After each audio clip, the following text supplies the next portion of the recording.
सानखेमुंडी block अंतर्गत वासुदेवपुर खोलिंगी स्थित मां सरस्वती शिशु विद्या मंदिर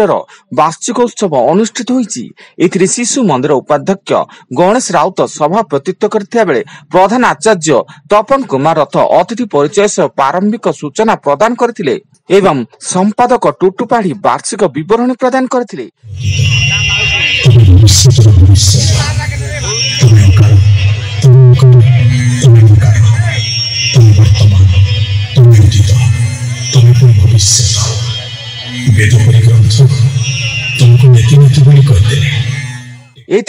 डेक्कन कॉलेज अध्यक्ष डॉक्टर सरोज कुमार आचार्य, ब्रह्मपुर विश्वविद्यालय अवसर प्राप्त परीक्षा नियंत्रक डॉक्टर अरुण कुमार पंडा, सम्मानित अतिथि भावे बालीपड़ा कॉलेज अध्यक्ष डॉक्टर सूर्य नारायण दास, अतिरिक्त गोष्ठी शिक्षाधिकारी रामचंद्र पंडा प्रमुख जोगदे शिक्षा शिक्षायतन और शिक्षार्थी संपर्क में आलोकपात करथिले